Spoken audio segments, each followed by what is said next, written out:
on the way. They will not spend our precious time. They should work, not talk. It's great point. If we speak about interviewing team member, I interview team member to the company. That means that each team member, we have this lifetime person. How much time new team member live in the company, and depends on that. For example, you spend a lot of money on someone who interview HR and so on. At what time the new members start to generate a profit? In this case, it's better to spend time to someone who really understand how everything is running, to be sure that, for example, after 6 months or 8 months, these members start to generate profit, because this things that he needs to involve in the process, in the company, is a new project and all this stuff. And if you do not spend this time at this point, you will lose the money, and your company continue to downgrade, so you will have less people and people leave your company. And this is one of the main thing why we spend a lot of time on this part, because one of the thing, when I came to the companies, they told me that I need to increase the amount of people from 14 to 30, and I do the stuff in 2 years. Cool. Thank you very much. Yeah, you're welcome. Actually, our meeting has started already, and we have only 13 people joined, but I think other will join a bit later. And okay, let's start. Today's topic is, let me remind, energize your life. Yeah. Yes, energize your life. Yeah. And our main speaker is Daria. Daria, please introduce. Ah, by the way, Sergey, did you start recording? Yep. And today I recording not only with YouTube, and I'm using OBS application just to try it as well. Okay. So please, Daria, introduce yourself and tell a bit about the topic. And Sure, of course. And thank you so much. It's such a pleasure to be here. First of all, thank you all for coming. I know it's a busy week, busy month, busy year for everyone. So super happy and super grateful that you're here. A few words about myself. I am a project manager, same as most people here. I am PMP certified, PGMP. I manage projects in the tech sector. However, I do have a hobby, which is health coaching and everything related with health. I'm always serious about my education. So when I was going through some personal challenges with my health and my fitness level over the years, I decided to earn some American certifications, because for me, that was the measure of my professionalism and my comprehensive knowledge in the area of health and fitness. I've chosen American Council on Exercise just because they issue probably one of the most recognized certifications in the world. And I hold 2 certifications from them and 1 accreditation. I'm a certified personal trainer, certified health coach, and also a fitness nutrition specialist.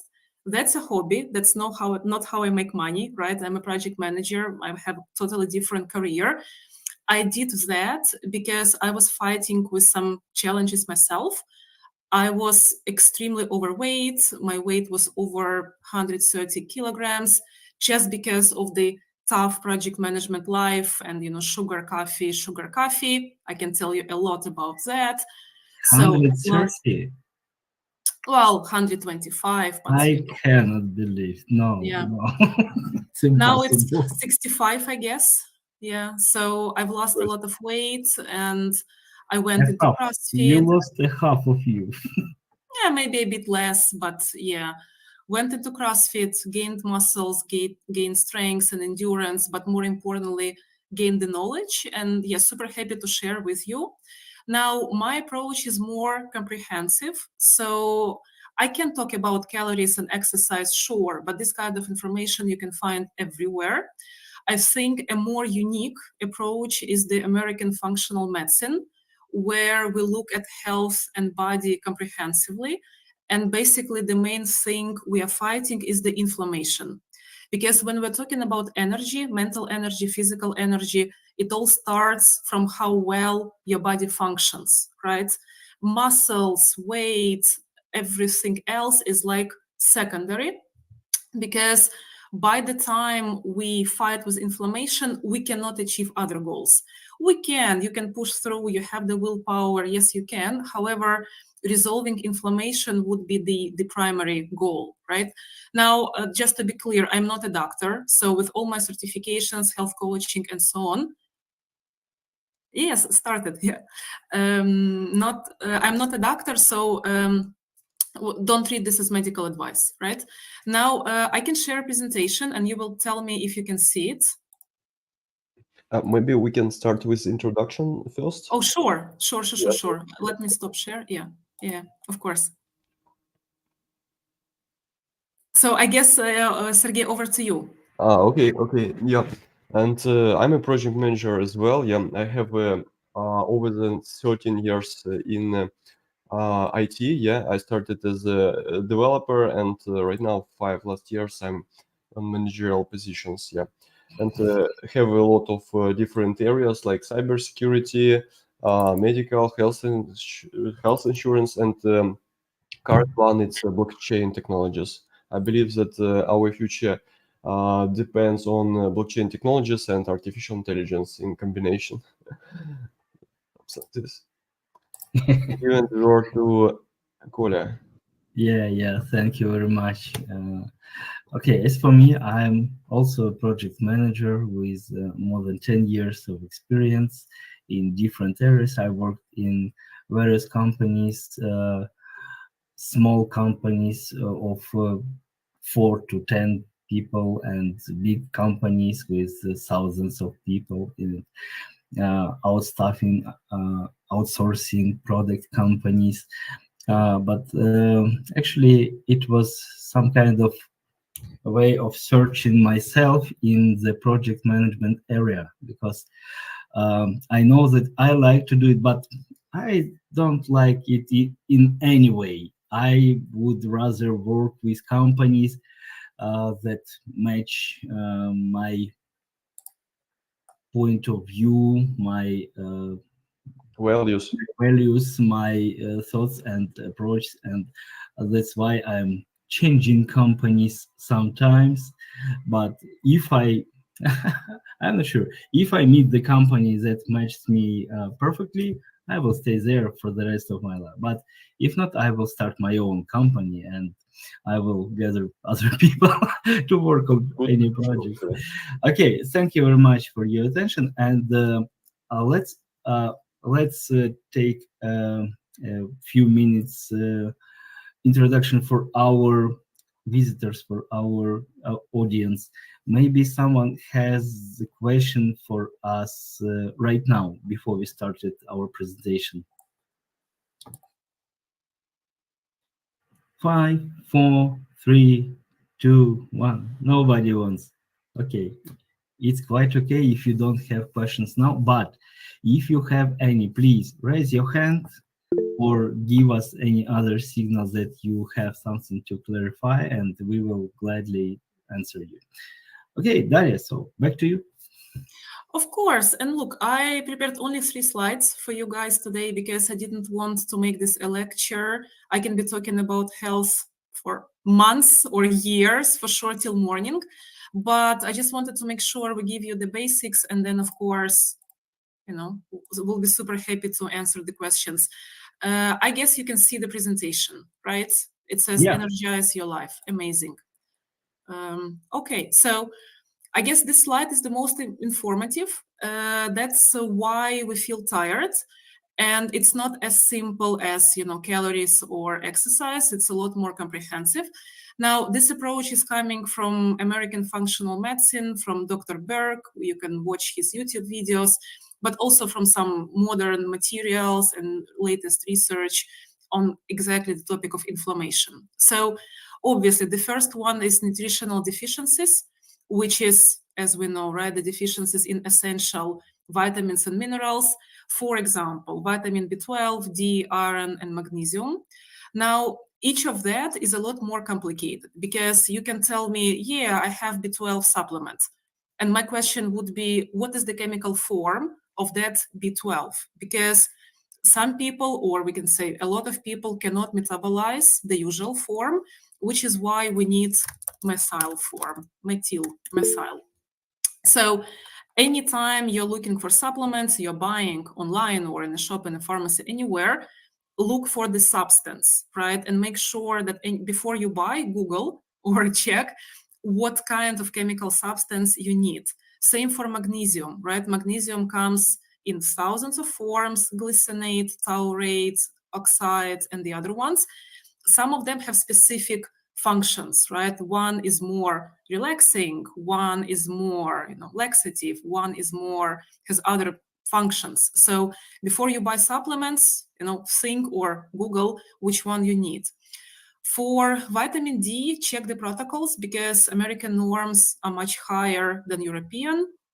You'll be hearing different things about vitamin D toxicity. You would have two opinions here. One school of medical thought is telling us that you should not exceed vitamin D levels because it can lead to toxicity, while the other school of doctors says they've never seen vitamin D toxicity. And basically, for some people, keeping vitamin D level ultra high basically helps them, right, achieve better health, fight inflammation, because vitamin D is also anti-inflammatory, and generally feel better and fight autoimmune. Everyone takes their own risk. I take vitamin D in high doses and I keep my level super high. Same for magnesium and same for other supplements. I'm not encouraging anyone. It's personal decision. I do that while checking labs, checking liver function, kidneys, and checking the blood levels. I can see two hands, Anton and then Sergey. Yeah. Thanks, Daria, for the whole information. For me, it's really interesting what is your level of vitamin D, because I also do all this stuff. I have an experience in training for 28 years. And I also, do all this stuff and make analysis. And for me, it's really interesting. What is your level? Thanks. Well, I keep mine pretty high. Again, it comes up and down because I also check the liver enzymes, right? Overall, the kidney function, because I'm taking lots of stuff, not just vitamin D. And I feel better when my level is high. Obviously, I take vitamin D together with K2, MK7, because K2 is the vitamin that actually brings vitamin D into the body. And also, as we know, absorption of vitamin D is dependent on your magnesium level. So for me, those things go together, right? Vitamin D, K2, let me put in chat, maybe somebody doesn't know it yet. That's K2, and the form is MK7. And then obviously I take magnesium. So for me, that comes together. And yeah, B12 in methyl form. About my levels, I can tell the numbers, but it's not going to change much for people, right? Everyone is different. I would just suggest that to other people, I know, Anton, you're following the international protocols. To other people, I would suggest to research a lot and, talk to many doctors and research, because even for lab tests, European protocols are different, right? You can get your thyroid results where you have the huge range, and basically whatever result you have falls into the norm, right? It's important to know that within the range we have optimal and suboptimal. So same here. Sergey, you had a question, yeah? Yeah. I had a question the same. I would like to hear some numbers, because recently I had a conversation with some girl, and I'm taking vitamin D 4,000, and that's it. Yeah, and it's enough. But she said that she's taken 20,000. It's in 5 times more, and I was really shocked. And that's why I would like to hear your numbers to understand, actually. Yeah, so there are two different things. You can take same dose continuously, or you can push very high dose and then you don't take it for a week or for 2 weeks. I do both.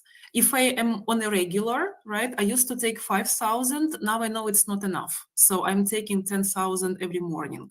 Sometimes I push 25,000, but then I'm not taking it for a few days at least, maybe for a week.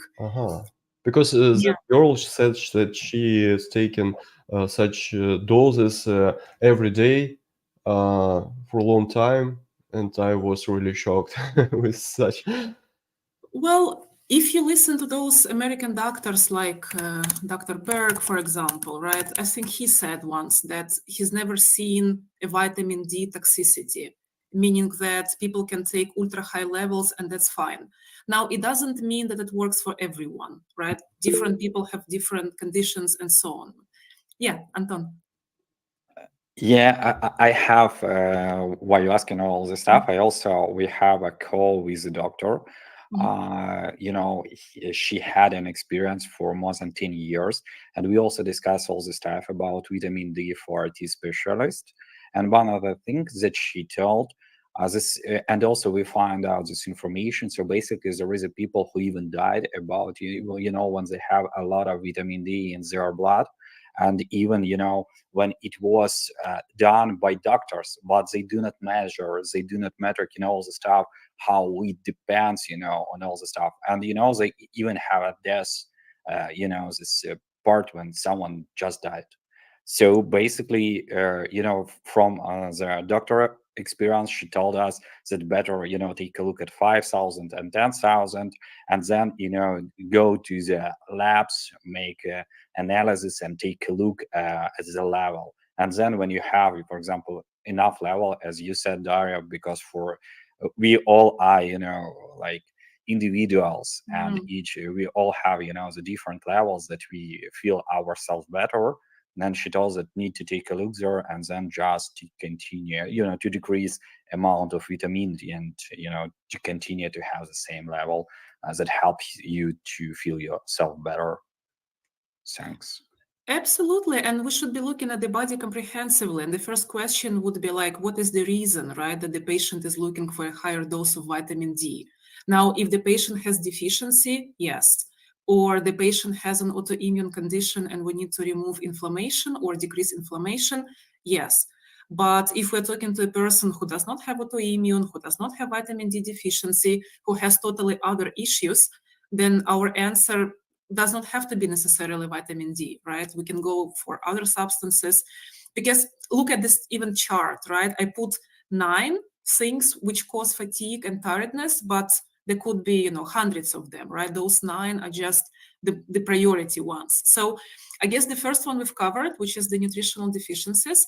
The second one is about blood sugar, so blood glucose levels.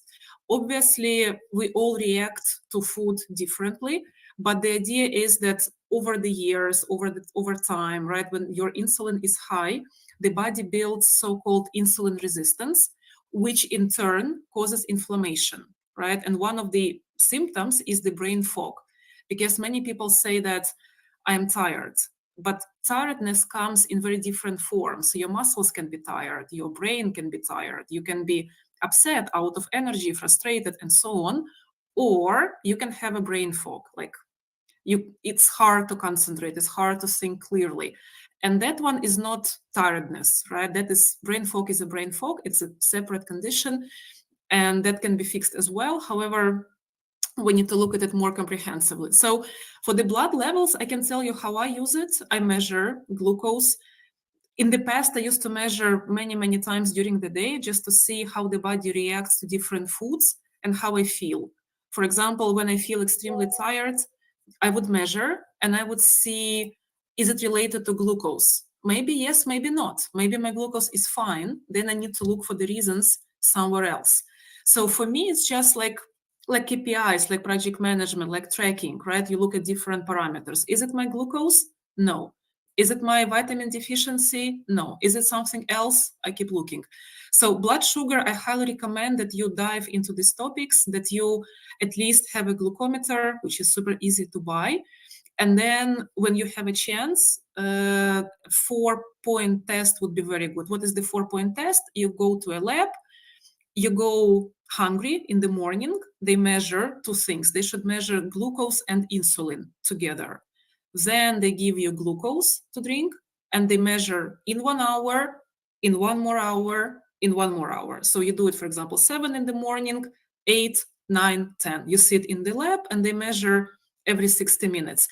And this test is super informative because you can see a lot of changes, right? You can see how your body processes this glucose and what happens to insulin. In some people, insulin is super sharp, right? It just brings the glucose down. And that could be one of the reasons when, if you're hungry, you feel tired. But this needs to be measured. The third one is hormonal imbalances, everything around estrogen, progesterone, testosterone, and the other ones, which is related to the 2 points near it, right? Hormonal imbalances, adrenal fatigue, and thyroid dysfunction. So adrenal fatigue is your adrenals, надпочечники, adrenals, which over time with stress, they get exhausted, right? So you have the adrenal, you may have the adrenal gland dysfunction, and this causes imbalances of cortisol. Because everyone says, our job is stressful, our cortisol is high. My answer is always, but have you checked it? Because over the years, you go from high cortisol to low cortisol, just because adrenals get tired, they cannot produce as much cortisol. And when you don't have enough cortisol, then your blood sugar is, well, cannot be regulated well, and that could be the reason of the fatigue. The third one, before I go to the question about the brain fog, the third one, just to finish with the hormones, is the thyroid. So when we have underactive thyroid, when our T3, T4 are not enough, then obviously we can feel fatigue, but not only. It can be anxiety, it can be irritation, it can be a lot of other symptoms, hair loss, and so on and so on. So thyroid also needs to be checked. Here, I learned with my own experience that even though the result can be within the norm, within the European norm, Ukrainian, Polish, German, whatever, European norm, still it's not optimal. Because when you look at American guidelines, right, they say that, for example, if the person has autoimmune, the hormone, TSH hormone, thyroid stimulating hormone, should be around 1. While here, if you come to a lab, you have 4, you have 3, still they say it's fine. So that topic is a whole separate discussion about thyroid. Now, coming back to the question in the chat about the brain fog. For the brain fog, we need to understand the reasons. It can be as physical as your neck, right? You can have super tense muscles in the neck, which limits the blood supply just because of the posture, because you are sitting with the cell phone or laptop with the head down. It can be any injuries to the neck, like skiing, gym, car accidents, any of that. Or it can be the more comprehensive problem in the body, right? It can be vitamin deficiencies, it can be blood sugar, it can be inflammation, it can be infections. For example, it can be, well, any kind of chronic infection, right? Like Epstein-Barr virus. For some people, it can be Lyme disease, can be chronic infection like herpes in the body. Even without symptoms, infections can cause brain fog as well. Sometimes brain fog is just because of the lifestyle, because of the food, which is not suitable for you, right? And again, there are pluses and minuses for any kind of diet, Mediterranean diet, carnivore, keto, or anything else, intermittent fasting, any kind of diet that needs to be really, really selected based on the patient, right, or customer, and fully adjusted. But to summarize your question, how to deal with the brain fog, I would put a list of factors why it can be and just eliminate one by one. Is it neck? Like, can it be because of the tense muscles? Do the muscles feel tense? A neck MRI is not so hard to do, right? We can see what's going on with the back, with the neck. You said nothing about heredity. Why? What do you mean under heredity? I mean that sometimes our body takes something from our inheritance and from our parents, grandparents, and it also depends and I'm not sure now because I don't see any information that Genetics. Well, genetics, for sure, genetics impacts, right? We have what we have, but then we can develop gene mutations over life, right? Why people cannot metabolize B12? Because they develop genetic mutations over life, right? Which has nothing to do with the parents or not much to do with the parents.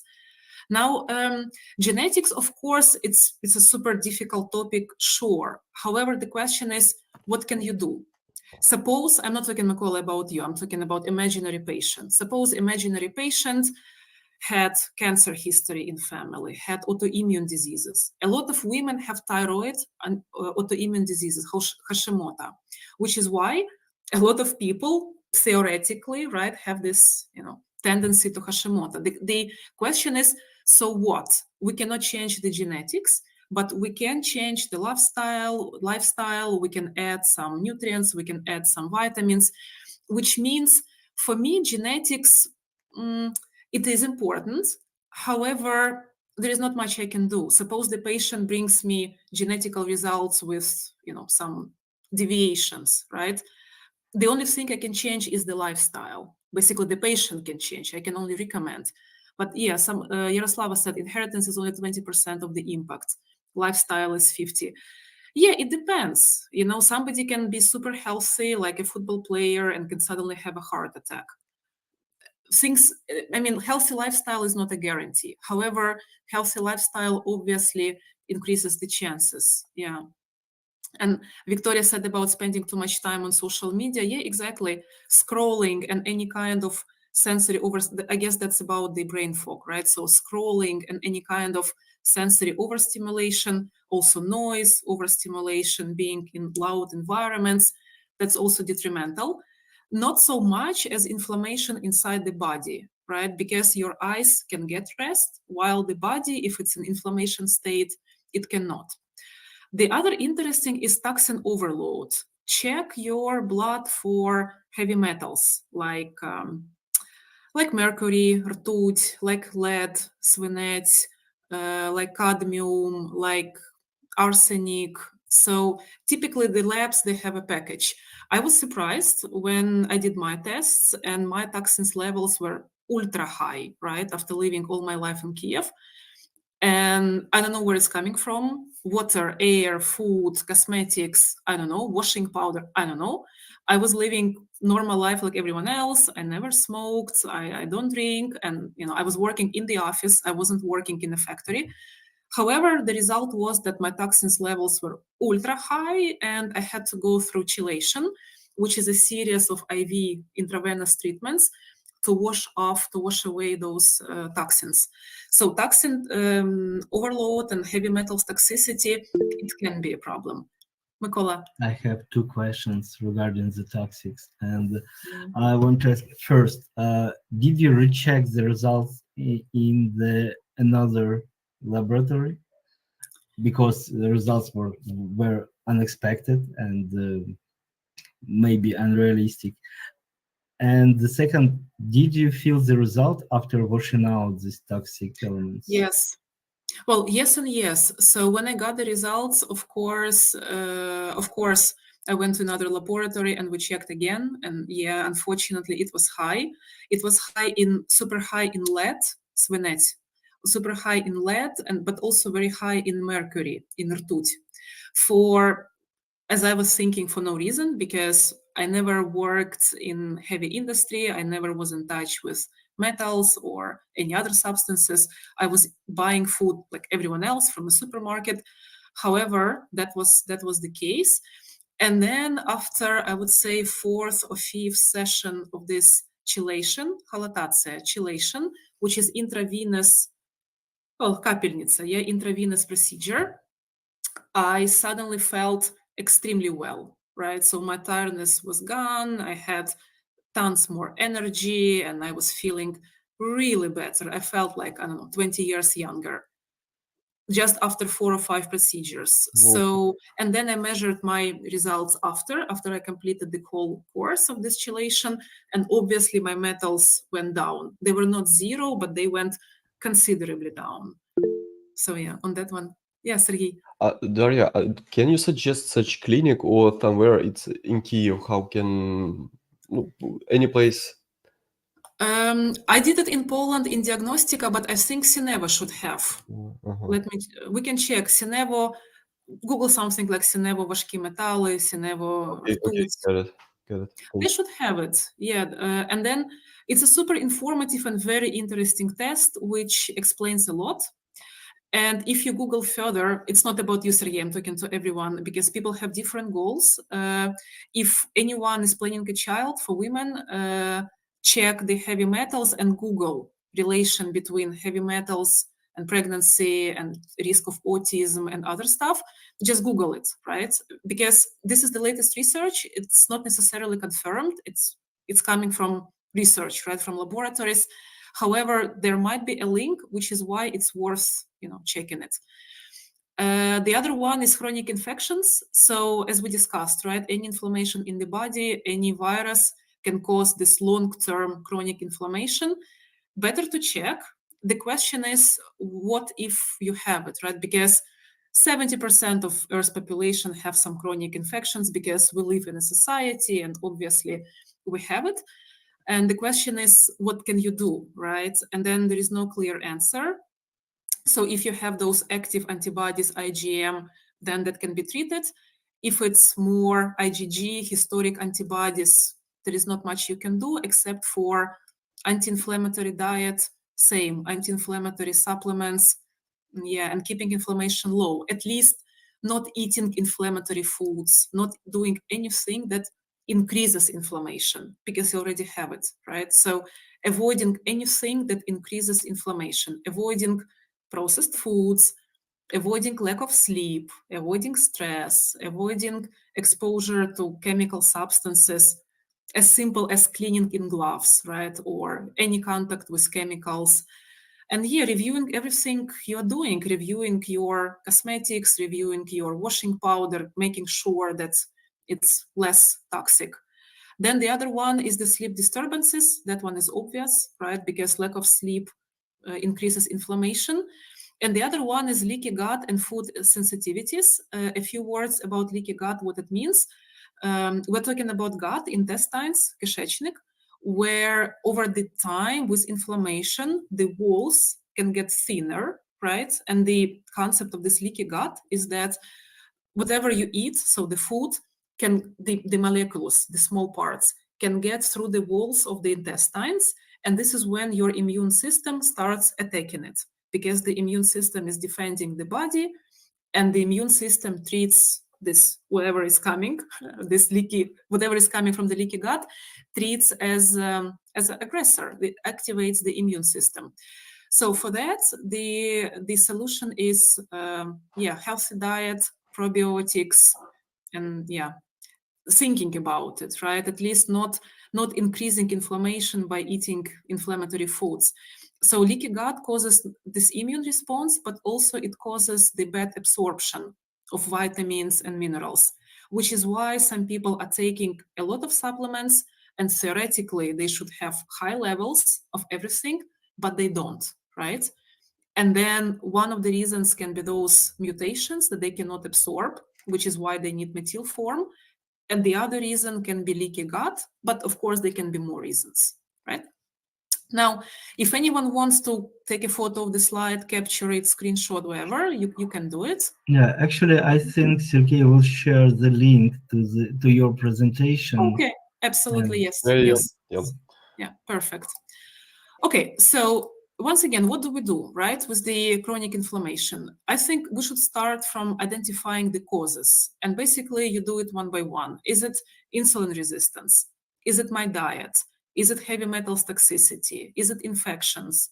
Is it lack of sleep? Is it something else, right? And then once you research if each of these factors, you do your labs, you do your tests, you see your results, you try changing, and you see how your body reacts. For example, diet, you change, you remove sugar, you remove dairy, like milky products, and you see how your body reacts.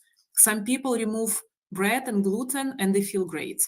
Other people remove gluten and they feel no difference. It means gluten was not such a strong factor for them, right? They should keep looking further. So for me, it's about, trying and seeing the body reactions. You can try one of the things, it's called AIP, or autoimmune protocol. It's elimination diet. You eat a product, you see how your body reacts.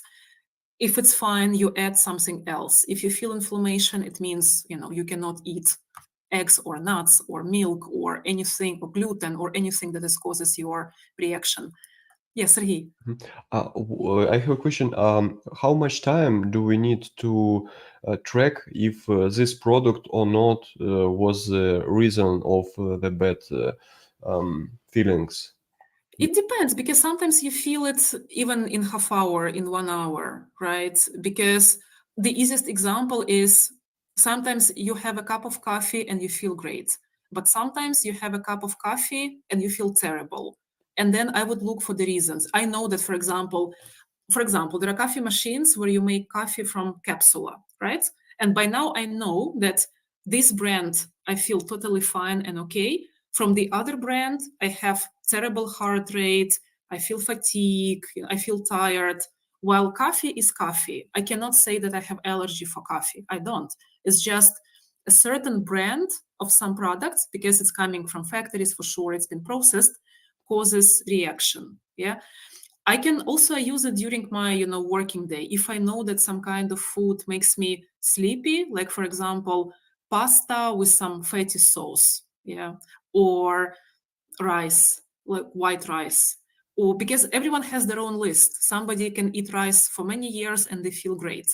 For me, when I eat white rice, I feel like down, I feel low, I don't have energy. I just know, so I wouldn't have a lunch with rice or pasta if I have a lot of important meetings after, where I need to have energy, make decisions, and so on. So for me, it's about daily management, right?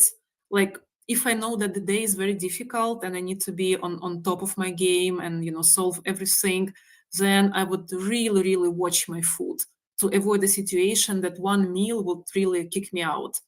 Imagine you're an Olympic player, right? You would manage everything. Yeah. Mykola. Really insightful. Thank you. And I noticed that while we were discussing how to track our health level, our energy level, you mentioned mostly the food and what we eat. So food is the first thing that we can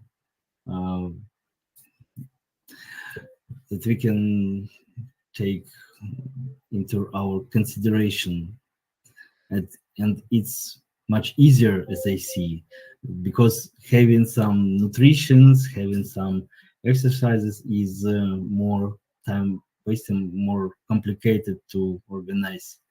And yeah, we can start from food, but food is not the only one source. So I would like to ask you to continue. If not the food is the reason, if we, for example, have ideal diet and something else, what should we do the next after we? Yeah, I can tell you how we do it, right? I don't prescribe tests. My husband is a doctor. He prescribes, or, any other functional doctor. Typically, they would give you a whole test. For example, you come, you say, hey, doctor, I'm super happy in my life. I have a wonderful job, wonderful family. However, I feel fatigue. It's hard for me. It's not Mykola about you. Imagine, of course, imaginary patient has brain fog. Imaginary patient has, I don't know, high blood pressure, difficult to get up, list of symptoms.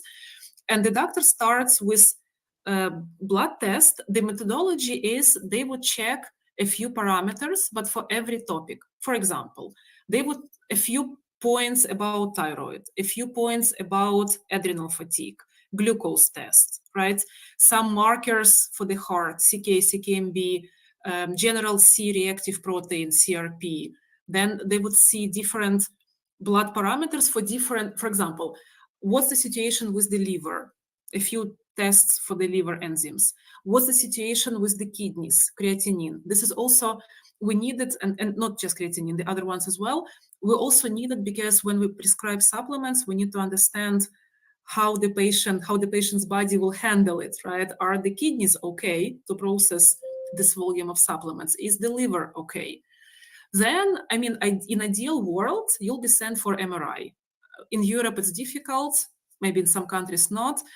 Heart MRI is super informative. It gives a lot about calcification along the arteries, right? Which in turn is the risk for the heart attack, and so on and so on.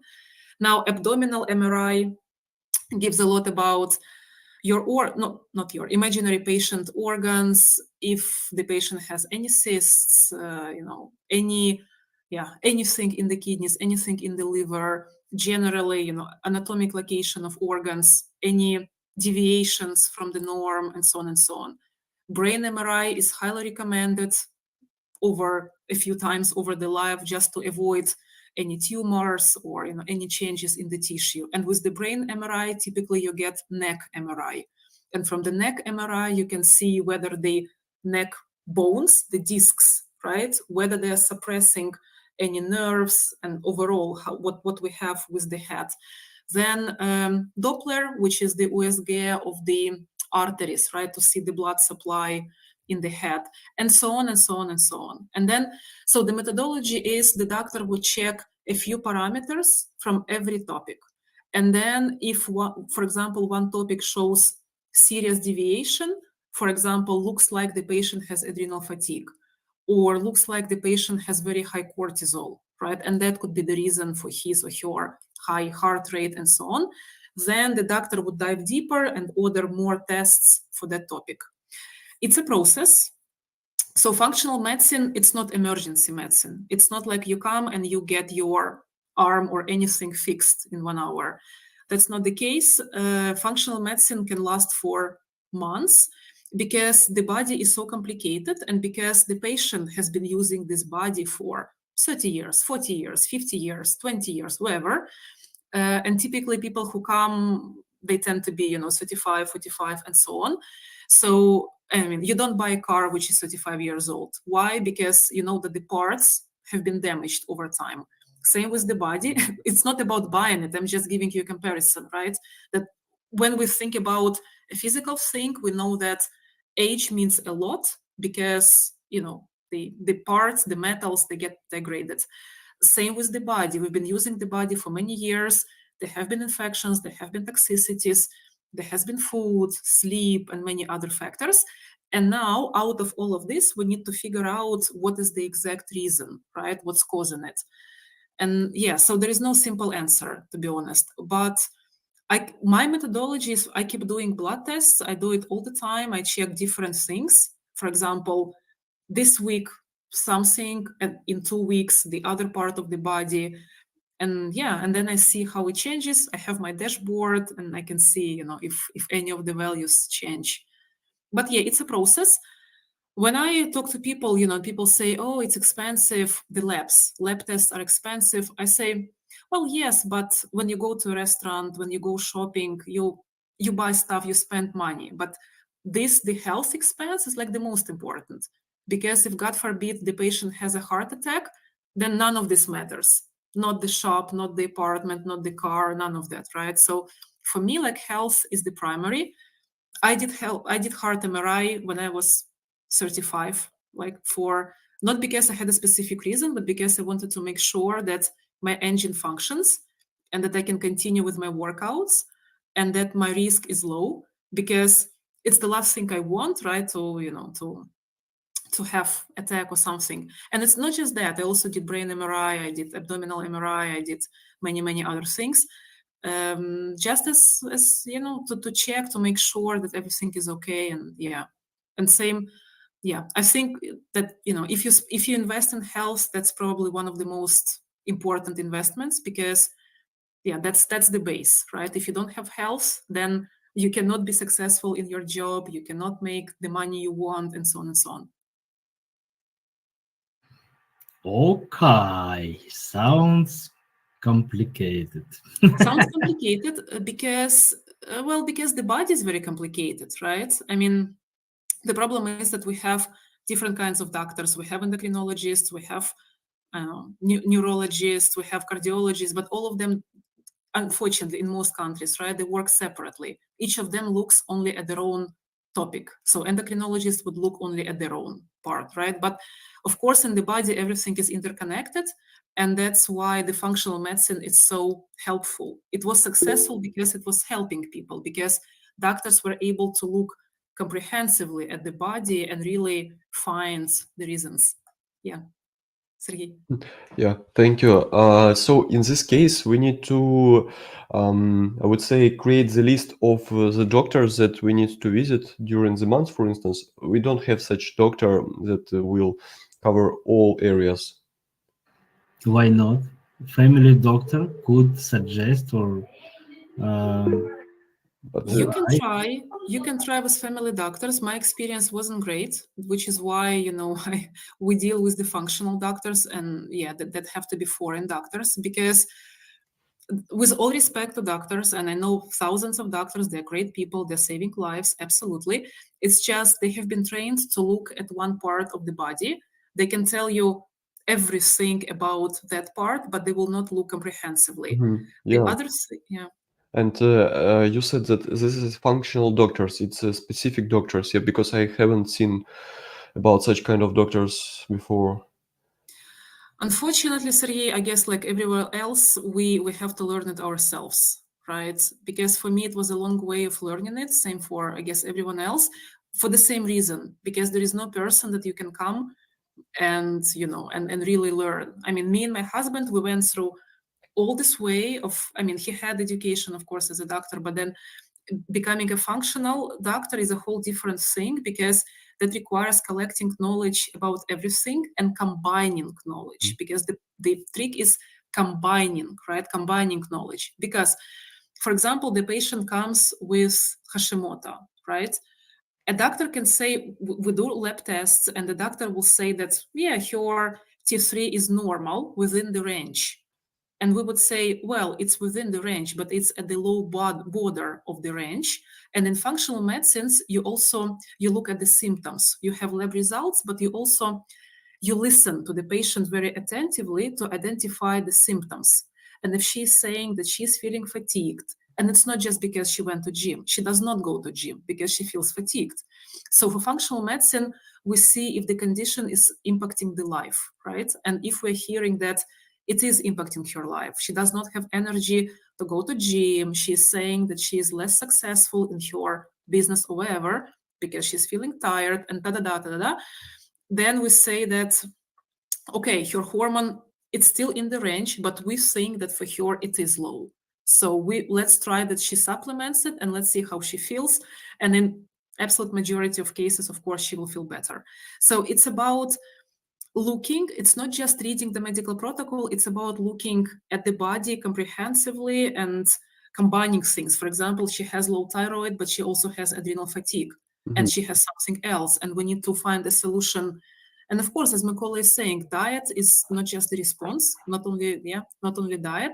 However, But in this case, we need to argue with doctors because, for instance, recently I passed a lot of analysis, blood analysis, and for vitamins as well.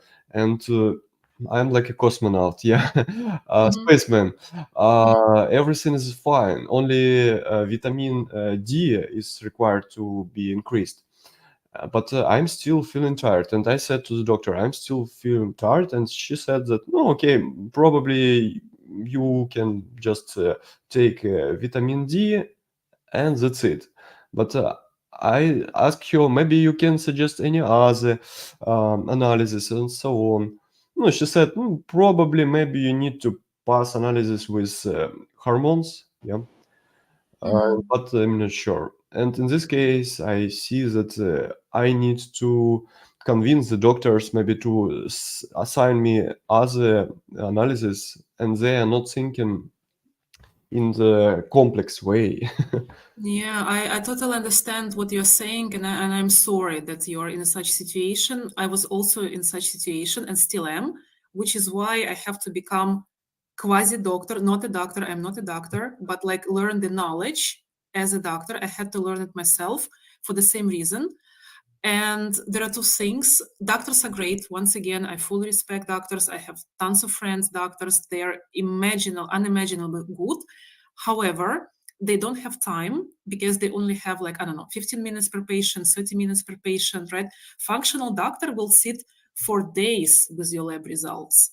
He or she, they will sit for many, many, many hours, and they will ask you many, many questions, not starting from your family, ending with things which you are not even thinking about, like anything about your daily life, which things you use, and so on and so on. But because it takes days to really dive into patient situation. And then doctors, they have their scope, they have their responsibility, right? They also have their limitations. Like, it's unusual for endocrinologists to prescribe, for example, brain MRI, or I don't know, for neurologists to start prescribing thyroid hormone, right? I mean, each of them, they have their own limitations. They're checked, their system is limited even to what they can prescribe. So to be honest, I had to become a doctor for myself, and I do my tests myself because I'm fortunate to be living in a country where I can just come to a lab and pay and they get it done. And and then when I go to a doctor, I simplify their life by coming to them with a few pieces of A4 paper, which states everything, my diagnosis, my history, my everything. And I come to a doctor with a very specific ask that please give me a prescription for this. And this is why I need it. And that this is from the protocol. I do have the symptoms. You should give it because it's in the protocol. So I'm waiting for my prescription. Thank you so much. Here is the payment for the consultation. So unfortunately, yeah, I know there are great doctors. It's not to say anything bad about any of them. However, in majority of cases, because they're so tired and so overworked and they cannot look at all of you within 15 minutes, yeah, you get what you get. So going to doctors is an art. For me, it's an art. What exactly you should say, what you shouldn't say, what you should say, how you should say it, and then, also to simplify their life, to give them exactly, so this is the situation, this is what we're dealing with, this is the previous result, this is the current result, we think it's this, please confirm the diagnosis, and please approve this treatment plan. Not please suggest, please approve what I came with. The doctors right? our tools to achieve some results, actually. Project, yeah. Yeah. Doctor project. It is, because if you just come and expect somebody to save you within 15 minutes, yes, if a patient comes with a very clear thing, like his arm is bleeding, sure. I mean, everyone knows what to do. But if patient comes with more complex, then it cannot be solved in 15 minutes. Anton, yeah. Yeah, thanks. There is 2 points also from my side. Mykola tells it is hard to measure all the stuff, and I think the better decision to start with something as it all. For example, only with the vitamin D, take a look what's happening there, change 1 point, take a look what's happening there, and step by step. And then at some point, it's a long journey, for the whole life. It's not only, for example, for a month, for a day, for a year. This whole life when you want to be on the top of your game. And another part that you told, doctors are awesome, they help us to save our lives, but they don't have a position to be for you most efficient life. So they have average protocol for average people, and that is why they do the thing for the average. It's not about efficiency for the specific man, for the specific woman, for all of us, for the people, because in this case they need to spend the whole life for someone to understand how everything is running. And we only the one who really interested to be on the top of our game and to feel ourselves better. The same as the finances and the project. Each project is unique. Each every person is a unique thing, unique family, unique lifestyle, and all the stuff.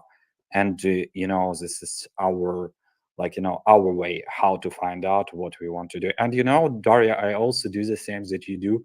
I use I go to the doctor as a quality gate. So basically I have results, I have my plan, and then I go and just to understand am I right or am I wrong, and what is the problem. And this is my comments. Thanks. Exactly. And you see, I mean, this works, right? When you come to a doctor, you know he has only or she has only 15 minutes. And yeah, I mean, you're the best patient because you already came with all results. You've checked most of the things yourself. And yeah, I can see a comment from Victoria in the chat that for a lot of reasons now we need to be interested in our health. That's for sure. Doctors cannot immediately understand, right, what is the reason of our symptoms. From my experience, for example, doctor prescribed medicine to me as for the usual person. But when I asked if it's safe to take for a person with kidney problems, okay, he changed my, sure. Which is why also for safety reasons, I suggest that we all come to doctors with a piece of paper in whatever language you live, in whatever country, where you state very specifically, like what kind of conditions you have, any allergies that you have, any treatments that did not work in the past, which you tried and it wasn't well, because that saves the doctor time, but also prevents the risk, right? So if I know that I have reaction to a particular medicine, I would very clearly write it and say that, hey, I know you would think of prescribing this, but you know what? I've tried and it wasn't as good as expected. Daria, do you have template for such paper? Maybe. I think I have, but you can Google any template for patient history, how the doctors would write it. Oh. They would say that we have a female patient, she is blah, blah, blah years old. Her chronic conditions are this and this. She says she has allergy for this and this. Her recent symptoms are, and it's very good to write this document because it takes minimum few days to remember the symptoms and to put this in context, because some things maybe you're not noticing, but when you start writing, you're like, oh yeah, over the last half a year, I've noticed this and this and this. And when you put it on paper, you can see that, there might be connections. Linkage, yeah. So it's really, it's like a project document, really, but it helps to see the connections and basically what's going on, right? And it's super helpful to have a diary. I mean, in your head, in your phone, on paper, anything. Like, I went to this and this restaurant, Vietnamese, for example, and suddenly I felt anxiety. Well, it can be anxiety, but it can also reaction to some spices. We don't know. We need to look into it. Or I don't know, I was sitting in a movie and suddenly I felt dizzy. It can be your neck, can be your knees because you pressed your legs too much, or it can be just you were tired from work, but we need to look into it. So it helps. Yeah, Anton. Yeah, I do the same stuff that you told. I have a diary, and I do not take a look only about the diet and all the stuff. I also take a look on the things that I do. For example, I took my phone and go through the social media, and I feel, that my energy goes down. Then I wrote it. Then I take a look and try to, to avoid the stuff day by day. And at some point, you already feel yourself like more energized. And this is like the whole stuff, not only, this is all about things that we do. Well, you're really next level, Anton. Wow. I mean, you should be teaching people because you're doing so much. And these things, they may seem simple, but they are not. First of all, it took a lot of time and, thinking to come up with it. And second, I fully believe they work. Absolutely. I as I told, I trained 28 years. I knew all the thing, I have a lot of injury. I do a lot of stuff, I try to figure out how the system works, what is the right thing. And even I use the parts that I use, for example, in my testing part. So for example, we have a testing pyramid, and I create for me like lifestyle pyramid, where I see what is the main level or how I can track, and then try to understand what works, what not, and then try to create myself this. For me, it's like a Lego constructor.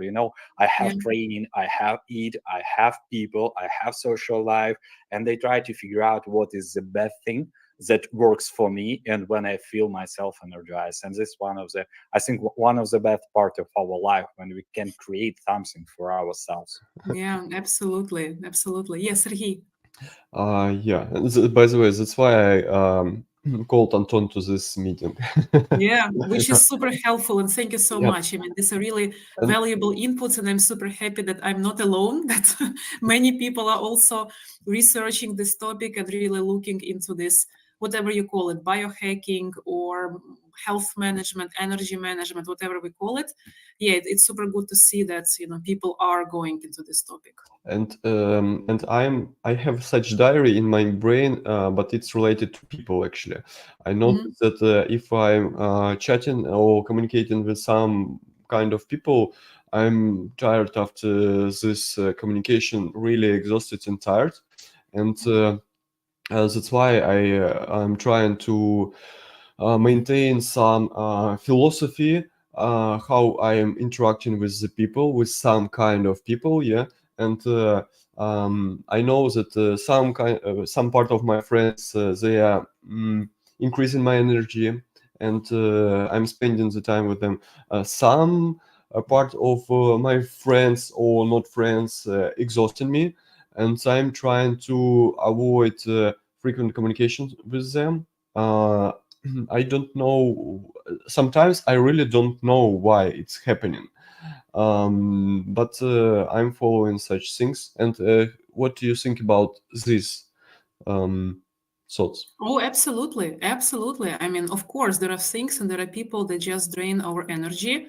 Also, there are situations which drain our energy. And for me, it's about this number 3, right, on the slide. It's about emotional intelligence, because we know that our energy is limited for the day, right? I only have this much energy. I do everything to create it. I would exercise in the morning, blah, blah, blah, but I only have this much, like limited volume, right? And then I make my choices how to spend this energy. For example, you can be in a very simple situation on the road, in a shop, anywhere where somebody's fighting with you, right? And then it's your choice. Yes, you can, you know, go into this fight and spend your energy. Is it worth it?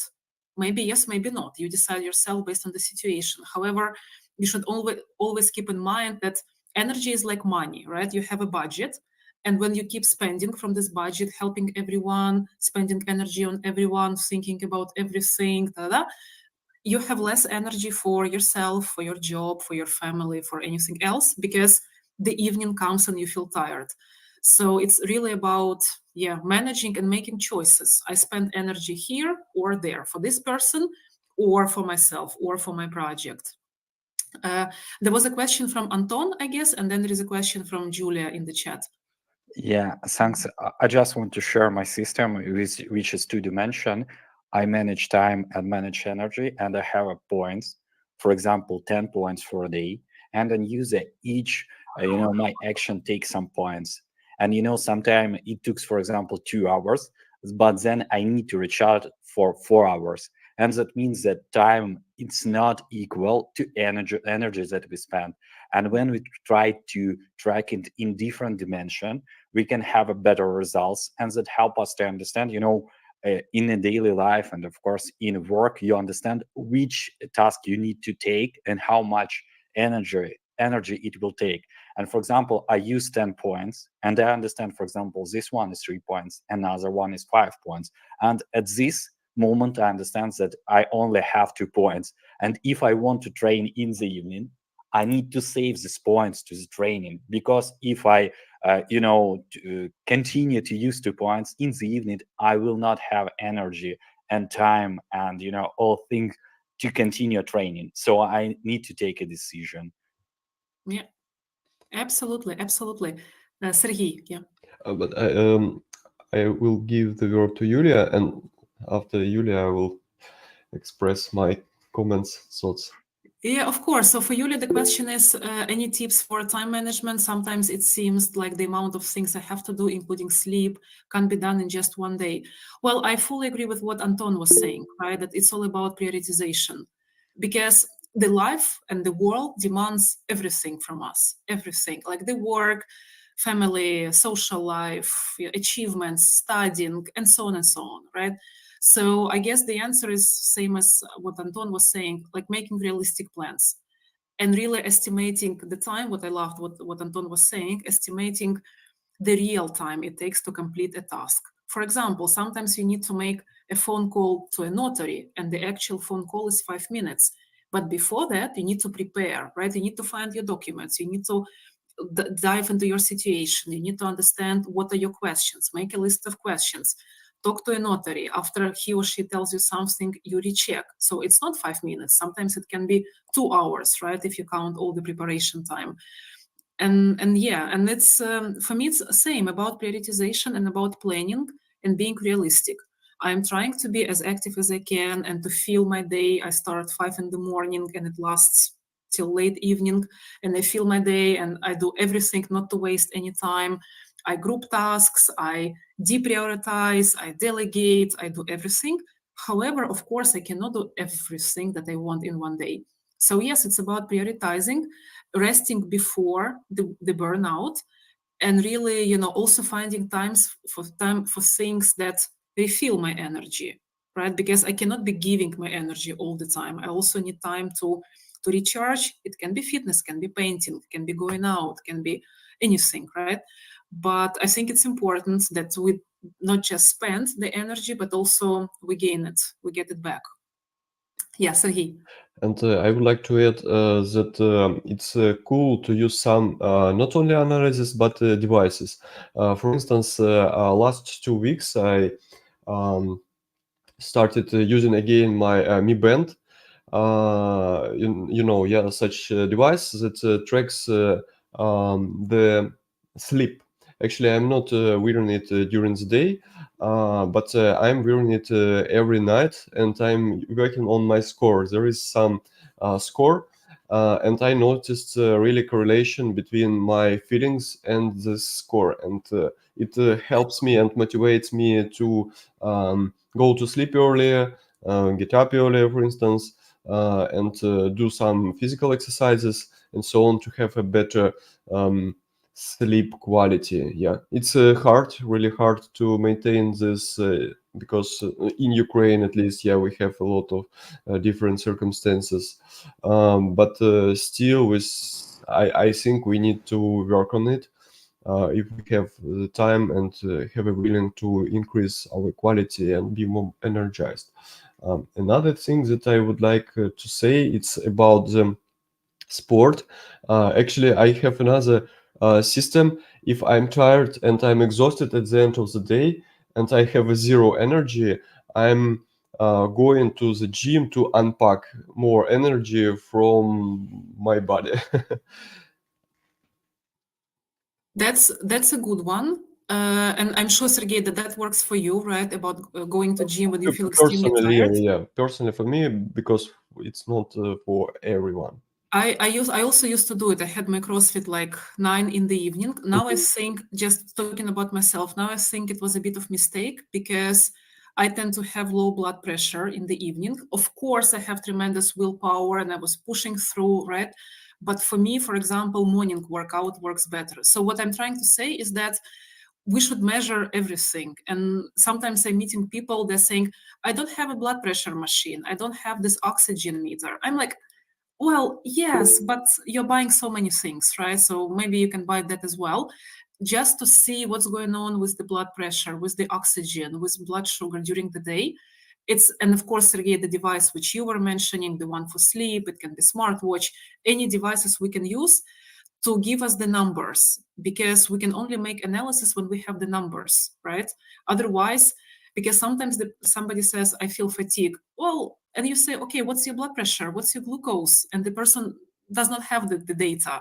And then you're like, so what do you expect? You expect the doctor to miraculously solve your issue while you don't even give a little bit of guidance, right? What's going on? What was going on for the last year? And so on. Always after Yeah. 30, yeah. Yeah. Anton. Yeah, and one point from my side, the things that works for us previously do not work in our future. So I mean, I take a look at myself when I was 20 years old. I ran every morning and it's energized me. But when I already after 30, it's hard to run. So I just go for a walk in the morning, and now it's energized me. So it's also why we need to measure and to understand ourselves, because according to our age, everything is changed. And we also need to understand adopted the same things that we do in our project. Some, for example, techniques, new technologies, there is new stuff that we need to use to understand how everything is running and continue to improve our process. And this is process of our life. Thanks. Absolutely. And like, we should be looking at everything we're doing. For example, somebody is going to a gym. Okay, what's your plan? You want to do high intensity training. Sure. Why? Because they want to burn calories or they want to train the heart. Amazing. However, if the patient has autoimmune condition, right, the high intensity training can promote inflammation in some cases. So we need to look at it more comprehensively. So anything like, again, I will say food. Again, Mykola will say that it's not the main thing. Okay, but anything like food or going to gym or doing any kind of physical activity or maybe traveling to the other end of the world. It's fun, it's cool, it's nice. However, it's a change of time, right? So you need to build in some time for the body to adjust. It can be change of climate. And we need to look comprehensively at anything we're doing. Or I'm taking vitamin D. Okay, you should be taking it with K2, with magnesium, coming back to our topic. Or like, I want to try this new medicine. Sure, but let's think how it affects the other stuff. Which brings us back to the question that to be able to answer all of these questions, we have to become experts ourselves. And that was the reason why I first became a trainer for myself. Like, I got all these American certifications, and I just to become the best trainer for myself, because I wanted to understand what I should do, what I shouldn't do, how I should change it during the day, during the week, during the months, and so on. And nobody was able to support me so much, to support me every day or during every workout and give me sound and reasonable guidance. I understood that it's just me. And same with functional medicine or in any other health science, right? Because our life is 24/7 and there are so many things we're doing, we have to know. And I Google all the time, right? I read the research, I Google all the time how this impacts this. Is there a connection between this and this? Or what could be the cause of this? Is it related to this? And then the more you read, the more comprehensive your picture becomes, right? The more you know why and what is changing. Yeah. So I think we've covered the slides. I don't want to give you more, information. Let's keep talking because for sure, you have questions. I have, as usual, some provocative questions. Okay. You told a lot about pleasant and healthy things, but I think it's also important to say something against alcohol, tobacco, chemical things, and maybe energetic drinks. Well, the list goes on and on and on. Of course, I mean, people who are taking care of health should completely forget about even the words like smoking or drinking or exposing yourself to any kinds of chemicals or buying things without research what's there. Like, as simple as cosmetics, anything. Skin is an organ, right? When you're going through a treatment, you put medicines on your skin and these medicines work, right? Mazi and so on, creams. So skin is an organ. So putting stuff on skin means the stuff gets into the body.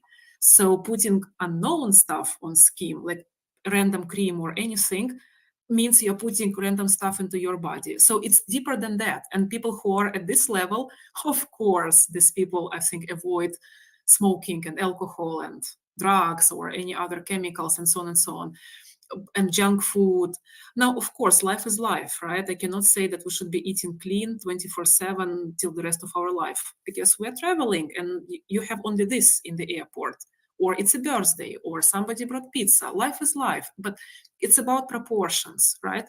Of course, I also eat tons of things like chocolate and so on, but I keep the proportions, right? I keep it small compared to most of the time where I'm trying to do things right. And also there is a lot of experimenting, because even, food, somebody will tell you low carb diet, only meat, or keto diet, this or that or that. I've tried tons of them and some worked, some didn't work. Yeah, it's so individual. It's all about really finding what works. Yeah, thanks. Let's find something that works for everybody.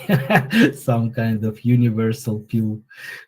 No, of course. I mean, and once you're in the topic, you start understanding it, right? For example, you come to a hotel and you can feel that the pillow and everything have extreme smell of the washing powder, right? Which means they did not rinse it well. So it means, well, yes, 1 2 nights you can sleep, but if you want to do this at home, like use a lot of washing things, you understand that it also gets into your skin. Like, it's just thinking, common sense, right? Or when you go buy products, you make your choices. You want this one more processed or you want this one more natural. If you buy more natural, it means you will have to cook, which means you will need to find time, which means you will have less time for other stuff. So it's all about, yeah, real project management. Like, or okay, you don't have time to cook, so you'll have to buy it somewhere. But then the question comes, which oils did they use? Which spices did they use? Because if you're trying to go through elimination, then you don't know, because you don't know if your reaction is because of the food itself, I don't know, pasta, for example, or it's because of the spices which they used for the sauce. And now it's impossible to understand because you ate all of this together, right? So, which means you have to start. I mean, again, when I say you, I mean any kind of person, right? So the person will need to start cooking themselves, which requires investing into skills, in buying equipment for this project, really finding time, and so on and so on. So it's about lifestyle, right? And then when you travel, you take all your cooking stuff with you, because if you start eating local spices, local foods, you'll be back to your inflammation level. Yeah, Sergey. And I noticed from my side, for instance, I'm such kind of person. I'm usually experimenting with the food and getting such interesting feelings that I wouldn't like to have. Yeah, and that's why, for instance, I noticed that a lot of spices, yeah, um, they are not fitting to my body, and right now I'm just eating the meat with just a salt, and that's it, without any even pepper, yeah.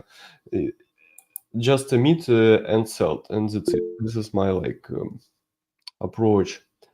Just would like to share it with you. Yeah, of course. And I heard, I know, Anton, you have a lot to say. Just to say that I've seen some videos on YouTube, again, from those functional doctors, that there was a patient with extreme inflammation, and she started eating only beef, like 3 times a day, wherever, only beef, beef, beef, beef. And her inflammation went significantly down, and she was able to walk, then she was able to live a normal life. So yeah, it's also part of the solution. Yeah, Anton. Yeah, I have one comment. So basically, Sergey, when we use spices, you need to understand what for. So basically, when they use spices and we buy something, they try to avoid the situation when you feel the real taste of your food. So that is why they use spices. Because, for example, without spices, you will not eat this food. And at this point, when you understand what for they use spices, you can understand, you do not need to eat it. So it just to help you to eat something that you don't want to eat, if it doesn't have a spices. Interesting thoughts. Yeah. Yeah, that is why we speak all about thinking. So basically, like in our projects, in our life, it's hard. That is why, we speak about it, because, for all of us, it's hard to start thinking and to do, what for I do it, what for it was created, how I can use it. That looks like it's really hard because you need to think every time. But if you, try to remember when you was a little child, it was everything interesting for you. What for example, we have a phone, television, spices, salt. What is for? How it tastes. So basically, when we become, more older, we stop thinking and start only like, to repeat things that someone told us, Yeah. and do not ask a question. This is one of the biggest thing in our work, in our life. Start to ask question to yourself. What for? Why? How it depends on me? What they have, dependencies I on your understand what life. you mean. We need to think about critical thinking, actually. Yeah, Yeah. and maintain this each area of our life. I agree. I agree, Anton. Which makes our life more difficult, right? Because if in the past you could just go grab a lunch somewhere and continue with your day, well, not anymore, right? Because again, they put spices, they put oil, it has gluten, it has other things which we have individual reactions to, which means that we are back to planning. So you need to bring your lunch. And then when do you make it and how do you store it? If it's summer, is it in your car? So all of that comes with tons of questions which seem like a detail, but without solving it, you cannot make it, right? You cannot manage your system with these lunches or anything that it is, right? About your hobbies, your treatments, your lab tests. When are you doing it? How are you going to pay for it? Where are you getting the prescriptions? How do you find which blood tests you need, and so on and so on? Yeah. Let me please remind that we have about 8 minutes left, and I wanted to let our meeting participants ask their questions if they have, because we can talk too much, we can talk endlessly, but if someone wants to ask, please, you have a chance. Everything was decided on chat, yeah? Oля? Yeah. Yeah, hello. Thank you very much for participants for such interesting information. And Daria, I have a question. Let's suppose ideal conditional health. Yeah, what is the gold standard of vitamin, for example, to maintain yourself? It's question more about my daughter because she's teenager. She has a press on her about education. I mean, but now she's situated in the UK, and it's impossible, almost okay, to have an analysis. Yeah, and so in this case, not only vitamin D3 or probably I don't remember how it calls, fish oil or what else? What we, for example, we can say that never will be much.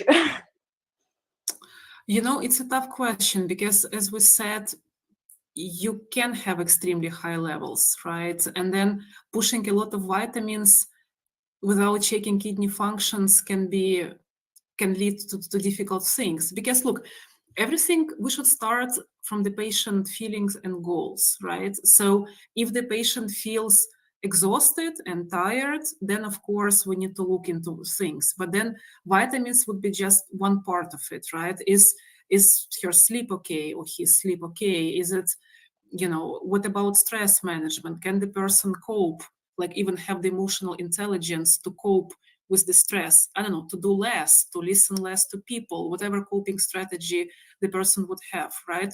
And then we should look into so many other factors. For example, I'm not talking, Olga, about your case, I'm talking generally about patients, right?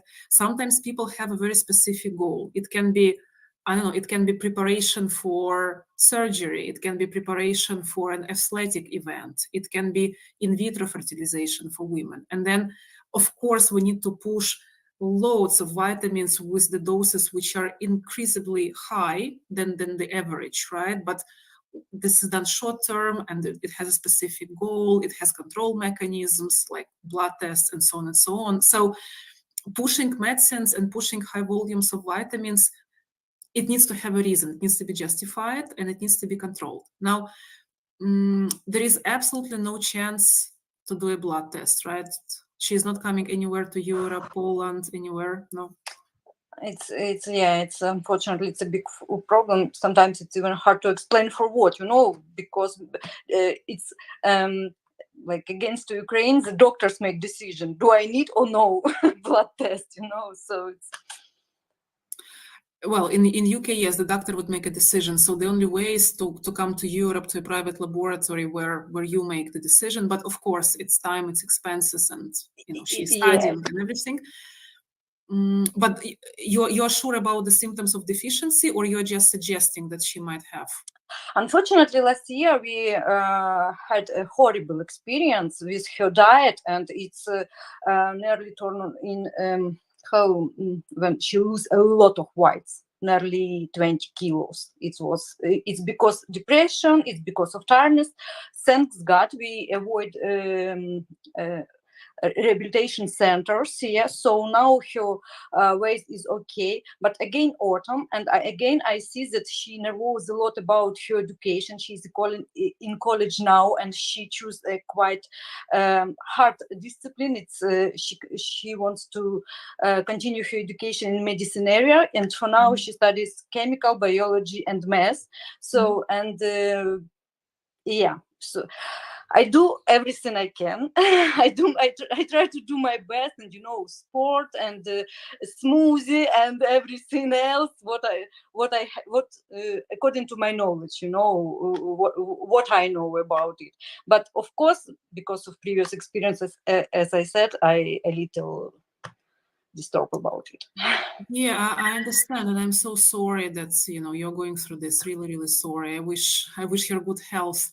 To me, this sounds like a very comprehensive problem because, again, if there was a possibility to check, I would suggest to check also hormones, right, in different parts of the body to see what's going on there. Because weight loss and depression, it can have many other causes. Stress can be one, sure, but we also need to eliminate any physical reasons, which is, again, hormones. And then, can she absorb the vitamins, which is another question which comes from leaky gut and so on and so on. And I think like the usual off-the-shelf solution would be, go buy some multivitamins and see if it works. But even to answer the question, if it worked, you need to understand what exactly should work. Because if it's a hormonal issue, fish oil, multivitamin, they will not do much. They can help, but again, only to a small part, right? But if everything is okay, if the hormones is okay, there is no other issue, then vitamin can be a solution. But to be honest, vitamin cannot improve somebody's condition so much, like really so much. It can help the person feel better, sure, but going from a low to high just on a vitamin would be difficult, right? So we need to find what's going on, and which is super difficult because there is no possibility to test. So maybe you can plan a Christmas trip where you can go to a lab. Yeah, that's what I see. I understand it's only one way. We have to go to nearest country and just make a test, and after this, thank you very much. Always welcome, because look, we can be guessing. Sorry for interruption. We have 1 minute left. Oh, okay, so what, one more question? I've seen Anton had a hand. Yeah, I have had a hand. I just want to share my experience, why I start to metric, all the stuff and go to the labs. And one thing, I use vitamin C in the great dose, and it's helped me. I just feel myself better. It works. But at some point, I feel myself really bad. Then I go to the hospital, and they told me, now I have a rocks in my kidneys. That is why, sometimes you use vitamins and you feel better. And it's awesome. But if you do not track, it could have, the bad things. Now I have this problem with my kidneys just because I use vitamin C in the big dose. And, it helped me. I have a lot of pressure on my work and all this stuff. That is why as Darius said, we need to go and take a look on the results, what really happens, with our health, and what results we have with the vitamins. This is the big thing that we need to take a look at. Okay, thanks everybody. It was very informative, very useful. I will be rewatching this video. And I will definitely rewatch. I hope you recorded it well with sound. We can do part 2. If the topic is interesting, we can even do part 2 whenever you want, and dive deeper into any of that. The link in the chat. Perfect. Thank you very much for the participation. Thank you very much for your questions. Daria, you are it was awesome. I'm impressed. I'm faced out. I'm shocked. Thank you. And I found my new friend Anton, who seems to share the same passion, right, and same hobbies. So it seems like I'll join your army soon. Of course, Yeah. of course. I need to improve my. Thank you very health. much. Yeah. Now I know who to ask and what questions to ask. Okay.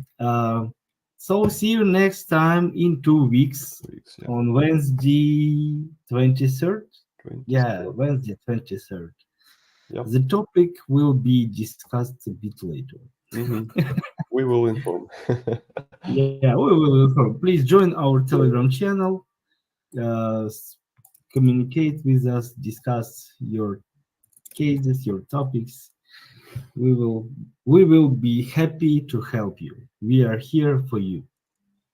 Of course. Of course. Yeah. Thank you so much. Thanks, Thank everyone. you. Thank you. Bye. Thank you, Thanks. Daria. Bye.